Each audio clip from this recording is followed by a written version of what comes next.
Alrighty, we have all of these done, and now it's time to get them together.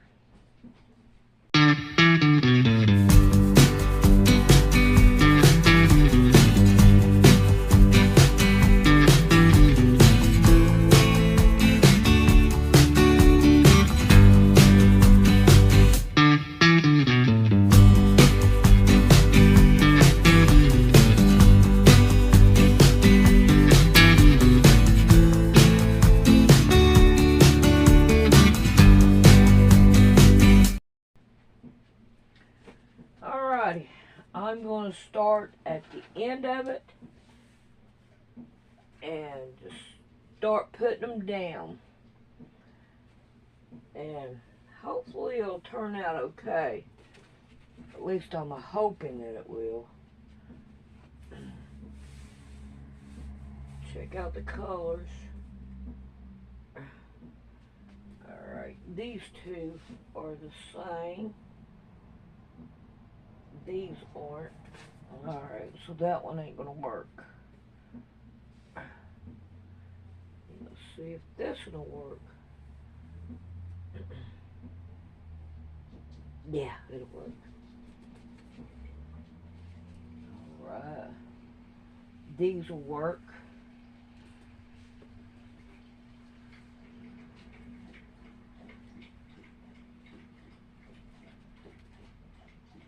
And these will work. So there they are. And I'm not going to worry about the colors. So we have two yellow here, a yellow here, and a yellow here. Man, I wonder. I think I'm not going to worry about the colors anymore. And I'm just going to put them on there. But I do, yeah, I like this better here, here, and we don't have it here. Oh well, we're done her all to y'all. We're going to go ahead and flop them up here and pin them down. This right here is most definitely going to be scrappy as all get out. But we still got, I want to put one more layer on it at the bottom. Nope, we still got the other side to go. Yeah, I think we're going to have to do that. I don't know. We'll wait and see what it looks like. We'll wait and see what it looks like. I may not put another one on the other side. I don't know. I mean, we're working at 40. And that's a long time and a lot of videos. Alright. So, now, time to get busy on these.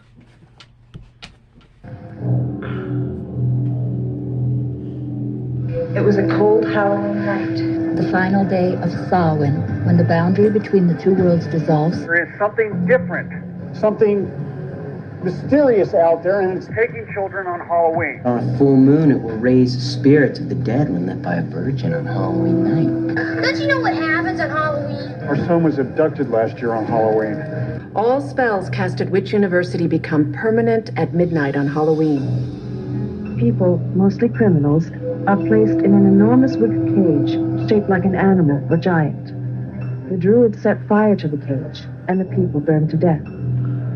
Purified by fire, the souls of the sacrificed make a pleasing gift to the Lord of the Dead.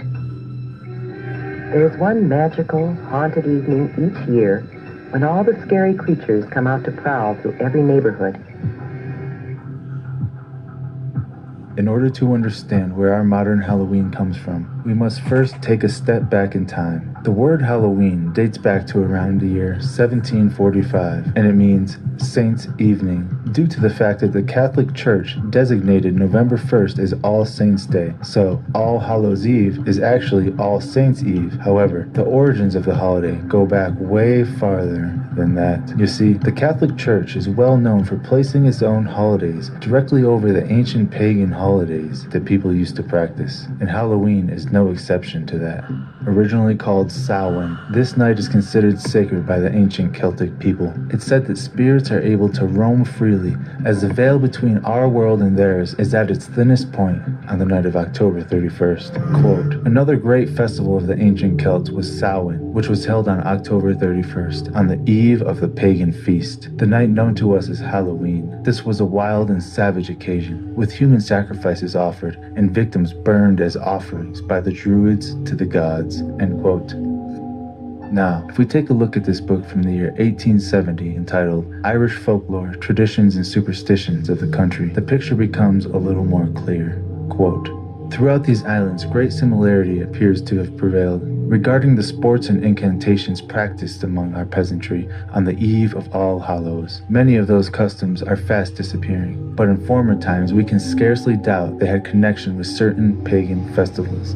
At present, they are partially continued as affording occasions for social amusements, especially amongst our young people. It was season appointed by the Druids for solemn intercession of the living and for the souls of dead persons who departed life. We are next informed that the Druids taught the Pythagorean doctrine regarding the transmigration of souls. These were called to judgment at this season by Baal Samhain. According to their merits or demerits in their past life, souls were assigned to enter bodies of the human or brute species. There were they to be proportionately happy or miserable during their next term of abode on this sublunary globe. But the punishment of the wicked persons might be alleviated by the employment of charms and magic arts, or through the means of sacrifices made by their friends to Baal. Sacrifices to Baal. Where have we seen this before? Jeremiah 19:5, and have built the high places of Baal to burn their sons in the fire as burnt offerings to Baal, which I did not command or decree, nor did it come to my mind. 1 Kings chapter 22 verse 53. He served Baal and worshipped him, and provoked the Lord, the God of Israel, to anger in every way that his father had done.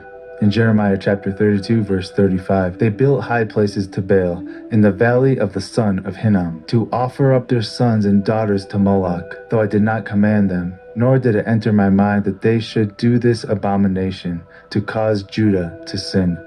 You see, the name Baal refers to an ancient deity who some may call Lucifer himself. The ancient Hebrew translation for the name Baal is, quote, Baal, and according to the Strong's Concordance, it occurs 81 times in the King James Version Bible, and it means Baal, Baal, a Phoenician deity. So, why are the ancient Celtic people performing rituals and sacrifices for an evil deity that's mentioned all throughout the Bible? Well, let's continue reading. Quote, the day following the great festival, when sacrifices of black sheep are said to have been offered for departed spirits, while the Druids exhibited every possible description of charms or natural magic. How far the modern festivities or incantations of All Hallows' Eve have been derived from ancient Gentile rites or ceremonies would prove a question difficult to determine, but this time of year forms sort of era for its peculiar observances among our ancestors, alluding to All Hallows' Eve or Vigil of Samhain.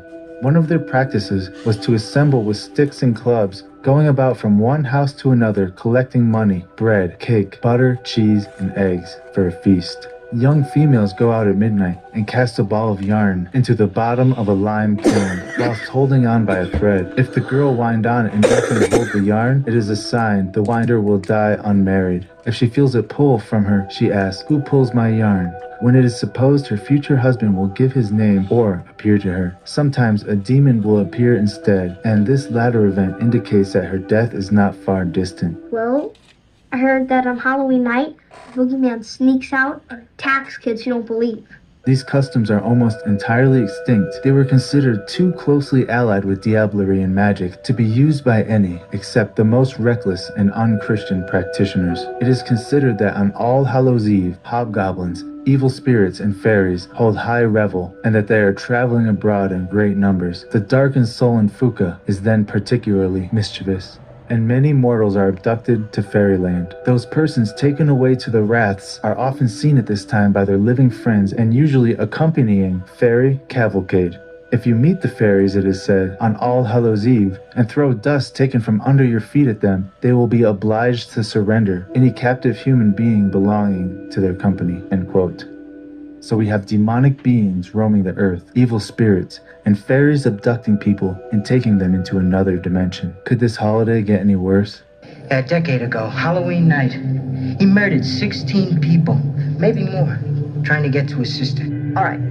The boogeyman can only come out on Halloween night, right? Look it up. On every other night of the year, more missing children are eventually found, but on Halloween it's different. On Halloween, the thorn symbol is actually a constellation of stars that appears from time to time on Halloween night.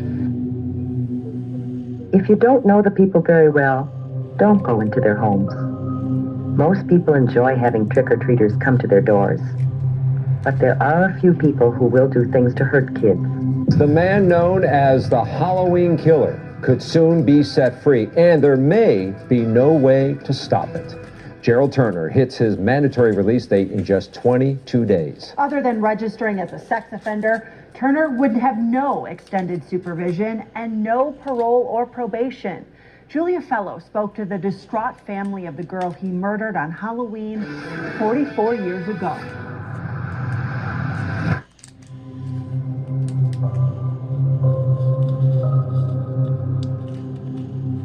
Let's take a look at another book entitled Celtic Myths and Beliefs. Quote, the Feast of Samhain was above all the most important date in the Celtic calendar. The Celts believed that the duration of the festival was a special and mystical time, an interstice between two distinct temporal periods during which the normal order of the universe is suspended and the barriers between the natural and the supernatural worlds are removed. All the gods and the dead move freely among the living, sometimes interfering with their affairs, end quote. Now, we just learned that ancient Celtic people considered Samhain to be, quote, above all, the most important date on the Celtic calendar. But what about in modern times? Isn't Halloween just about having fun now? Nobody does those evil things anymore, right? Wrong. What if I told you that modern-day Satanists still consider Halloween to be the most important date on the calendar? For proof of this, let's go over to an official U.S. government website, the National Criminal Justice Reference Service, or NCJRS.gov. Here we can find a document that tells us just how important Halloween is to Satanists. This document is called, quote, Satanic Cult Awareness, and it has some shocking information regarding modern-day Halloween and the season around it. Here we are on page 17, where it says plain as day, quote, October 31st, Halloween, or Samhain, the first highest satanic holiday, celebration of the beginning of the Celtic year, end quote. The first highest satanic holiday. What does that even mean? Well, we can find the answer to that on page 26 of this document. Quote, All Hallows Eve, Samhain, Halloween, Sabbat Festival, announcing onset of two most important Sabbats. Attempts are made to break the bond holding closed doors to the underworld. And next to that, it gives some details that are too disturbing to read out loud. But what if all of these missing children on Halloween, what if they're all connected? A lot of nutcases come out on Halloween. That's why they fear, especially on Halloween.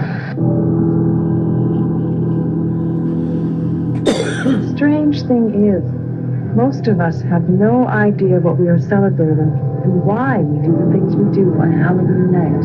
No, I really don't, to be honest with you. Yeah, I don't know, to be honest with you, why it started. It's just that it's a riot.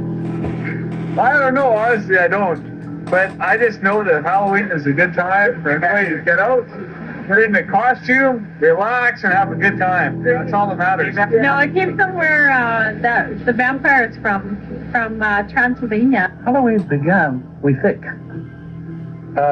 in the middle of Asia, like almost everything begins, well, sometimes supposes, with a festival which celebrates the equinox, celebrates the end of the summer and the gathering period, the beginning of real winter. And that just happened, you've got to do something about it. It's a dramatic moment, so you've got to do something. So you have a fire. The first thing you do is you have a fire, because this celebrates the burning of the old and the coming again of the sun eventually. And you have a dance. because a dance expresses the movement of the earth, the movement of the seasons, the way things move and shift and change. It's an active thing. And this really is the basis of what we now call Halloween. The Lord of the Dead ruled the night. His was the darkness, and all nocturnal creatures and invisible spirits sensed, dreamed, and imagined belonged to his world. On the last day of the Celtic year, he gathered the souls of those who had died during that year and led them to the other world. In those days, the phases of the moon were more obvious than the sun, and time was measured by a lunar calendar. The Celtic day began on what we now consider the eve of the previous day. But with the rising of the moon on October 31st, the great festival of Samhain began. Samhain was a strange time. The old year was dying, and the new year was yet to be born. Somehow suspended or outside time, it was a transition of great vulnerability, danger. All natural laws fell away, and the barrier between the worlds dissolved. Mortals could enter the world beyond, and other world spirits roamed among the living. Huge bonfires are lit on the hills to ward off evil spirits, while the Lord of the Dead leads the souls of the departed to the other world. To ensure a safe journey, offerings and sacrifices are made. Sacred to the sun god, horses are sacrificed, and so are humans. People, mostly criminals, are placed in an enormous wicker cage shaped like an animal or giant. The druids set fire to the cage, and the people burned to death. Purified by fire, the souls of the sacrificed make a pleasing gift to the Lord of the Dead. Each family then takes fire from the druid's sacred blaze back to the village to rekindle their hearts. Do you know why we wear costumes on Halloween? The Halloween custom of dressing up in costume and baking candy, nuts, and apples goes back to the pagan New Year feast. That night, the ghosts, thronging about the houses of the living, were invited to join an enormous banquet. When the feast was over, villagers wearing masks and dressed as the souls of the dead paraded to the outskirts of town, leading the ghosts away. The trick part of Halloween custom comes from the many years when the night before Halloween was known as Mischief Night.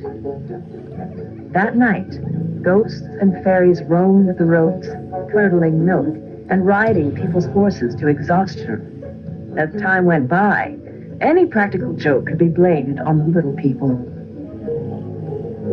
In Great Britain, the celebration of Halloween slowly died out, but in North America, it quickly became a popular tradition. But for the most part, it lost what little meaning had been retained in the process. But now, during the last 2 decades of the 20th century, a re-interest in pre-Christian religions is changing the way a growing number of North Americans are celebrating Halloween. Tonight has been a magical night. We saw a scary monster changed into a beautiful, happy, and safe little princess. How about you? Will you follow the lead of the little princess and have a safe and super Halloween this year? So there you have it. Proof that Halloween night is not just about costumes and candy. It's really about blood sacrifice, occult rituals, and communication with ancient spirits. I want to thank you all for watching this video, and until next time, God bless you all. Universal Story agrees with the record of every major culture of the ancient world in which the astonishingly consistent story is told of gods that descended from heaven and or came through spiral vortices to materialize in bodies of flesh.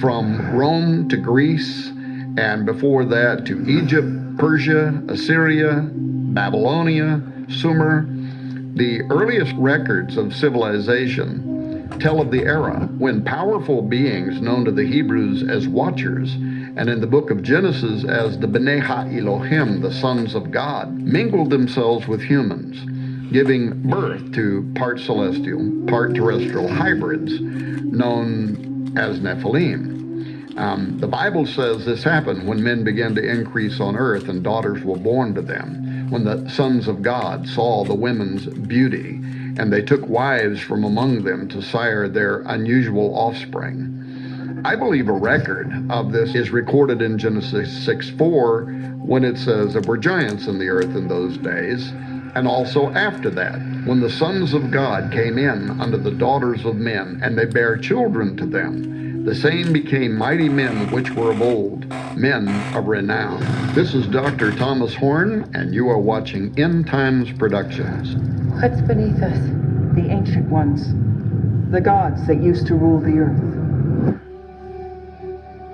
During research for our best-selling book, On the Path of the Immortals, I was given the unprecedented opportunity, really, to sit down with and to film Dr. Don Mose Jr., a third-generation medicine man who I met with for a large part of a day, and he told me the oldest legends of the Anasazi, which he had been told by his great-grandfather, who likewise had been told by his ancestors, which included stories of the Anasazi turning to sorcery, to sacrifice, cannibalism, after they had lost their way and were driven insane by a reptilian creature, which they depict with a halo above his head, of all things.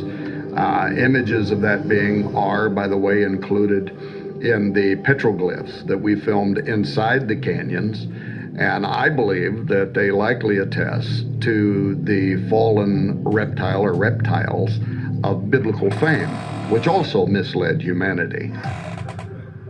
As I said in the traditional Hogan at one of the Navajo schools Dr. Don Mose teaches at, he began drawing in the sand on the floor and reciting the first part of the story of the ancient Anasazi and how it had been repeated to him by his father and grandfather, who had also been told by their ancestors and so on, a legend that Dr. Mose alone had undoubtedly repeated hundreds of times before at the Navajo school.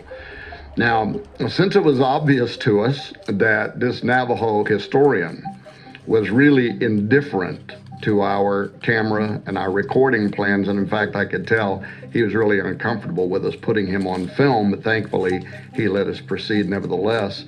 But I sat there and listened respectfully as he proceeded for nearly 2 hours to describe to this white man what's only ever been allowed a few times in history before, and that is the legendary stories of creation, of giants, of a great flood, of a reptilian deceiver, all from the voice of the nation's top medicine man.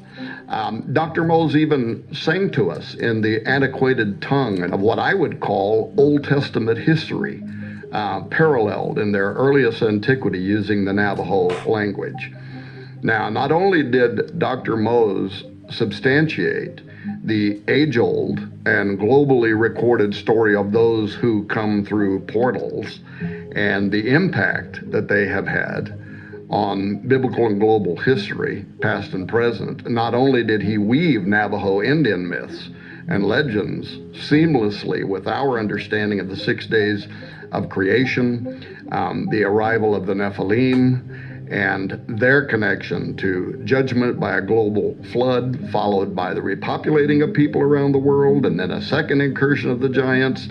But there were several instances in which, when I pushed Dr. Mose for greater detail, he would go off script, actually delineating from the official Navajo storyline to provide greater consistency between history and the way the Bible itself recorded certain events. This is part of a ritual. A ritual sacrifice.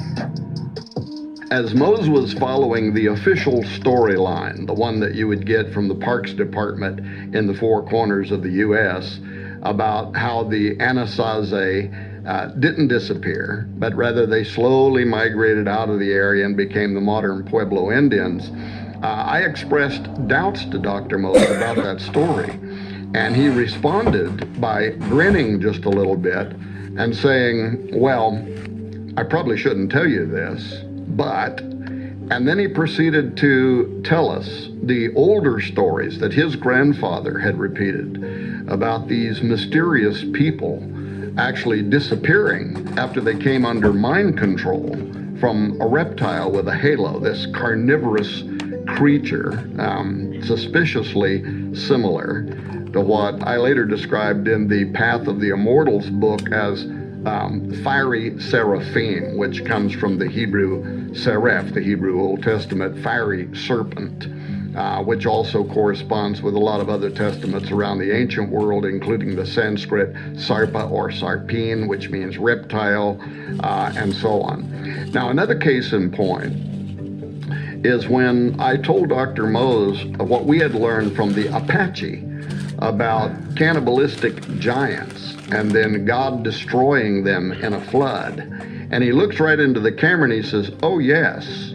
And then he reaches over and he picks up this illustrated book that he had authored that's used in the Navajo Nation schools and libraries. And he opened to show us an artist depiction of a giant that had stood between 30 and 40 feet tall. And then he starts saying there was this time when the earth was infested with such great giants and alien gods that came down and destroyed and ate the people. Some of them were in human form. Others, he said, were monsters like human-animal hybrids, which I think the Old Testament also describes. And then he followed that story with the famous Navajo legend of the White Shell Woman, who gave birth to two of the most important characters in Navajo mythology, the twin miracle-performing sons, one of whose names literally translates slayer of alien gods, and his twin brother. And together, those two great warriors killed many of the giants, hybrids, and the monsters that were destroying mankind. As Dr. Mose described these ancient tales, I couldn't help but think of David killing Goliath, and then later other giants with his mighty men.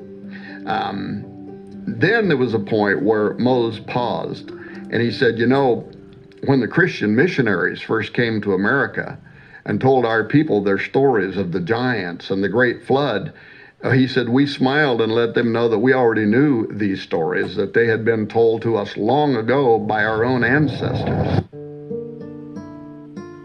After a week on the road, having covered hundreds of miles of reservations to walk amidst their multiple ruins, including hogans, temples, kivas, to follow guides and visit with a medicine man, not to mention tracking down and photographing petroglyphs, we were finally on our way to the last site that we were going to visit, one that our Cherokee guide had told us not to miss. We already collected enough pictogram and logogram images from ancient rock engravings throughout the Four Corners area to make our case and to calculate for our purposes a recurring theme, which definitely seemed to match the Middle Eastern and biblical stories of portals, reptilians, fallen angels, giants, and the havoc that those creatures had played on the old world.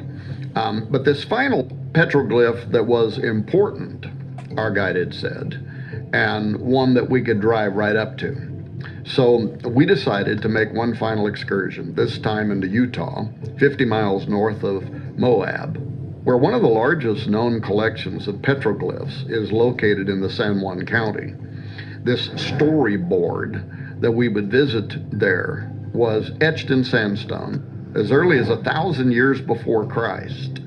And it records practically every element contained in the Bible and extra-biblical texts involving spiral vortices and those who come through them, including human-animal chimeras and even giant six-fingered and six-toed footprints in pursuit of much smaller five-fingered and five-toed humans. Even that reptilian that Dr. Don Mose had described to us with its halo was drawn there, just a couple of feet away from the alien-looking bug-eyed creatures. This location is also easier to get to than most of the ones that we trekked to, yet it's as important, if not more so, than any petroglyphs. You could spend days hiking over miles of rough terrain to reach. It's called the Newspaper Rock Petroglyph, and is somewhat decipherable as to which images are older due to the fading and darkness of the earlier depictions, which are certainly the most mysterious, with their alien-looking creatures and suits and what might even be some type of a flying craft. And archaeologists believe the writing on this Great Wall continued from 1,000 years before Christ or earlier up until about AD 1300, the same time that the Anasazi suddenly disappeared. The Anasazi used images and symbols similar to those found globally that connect to a first and second incursion of giants and the mountainous gateways that those creators came through. Now, that being true, if you take only the images that the Anasazi left behind and compare them to similar, in some cases identical, universal symbols found elsewhere around the world where the stories and meanings of the images have been made clear, and keeping in mind that these legends materialized globally at approximately the same time, when the Torah, that is Genesis through Deuteronomy, the first 5 books of the Bible, was written around BC 1300, this would have been the same time when archaeologists believe the Anasazi across the world from these Bible lands were drawing giant, 6-toed footprints on a slab wall in Utah and facing an alien enemy, as the name Anasazi implies. When the writings in the Torah are compared with other ancient texts, including Enoch, Jubilees, Baruch, Genesis Apocryphon, Philo, Josephus, Jasher, Jubilees, and many others, not counting the accounts of the American Indian tribes on this side of the world, it's clear that this is more than a legend. It is history. It's a chronicle told through different people's methods and worldviews involving giants suddenly infesting the entire world and then being wiped out in a flood, then somehow returning in a second incursion. This story was written down globally, from Hebrew scrolls to Indian petroglyphs, to provide the oldest recorded testament of part human, part angelic creatures who were in turn the offspring of hideous reptilian entities, or what the apocryphal book of Enoch calls fallen watchers. In the beginning, the great creator made everything. Then powerful reptilians came down from heaven through portals, the spiral, halo, and reptilian symbols that we found in the petroglyphs. They came to deceive the world, as Dr. Don Mose told us, and the world fell into darkness. This is also hinted in one of the meanings of the word Anasazi, which can literally be translated, according to the experts that we discuss this with, as an alien enemy. Portals, represented in ancient spiral symbolism besides giant 6-toed footprints and horned humanoid figures, opened at this time, and alien gods or monsters and giants came through them. Some of these giants had 6 fingers and 6 toes, just as described in the Old Testament. Then the Creator destroyed the monsters and giants in a great flood. And yet the giants and reptilian deceivers returned. They turned to sorcery, to cannibalism, and human sacrifice.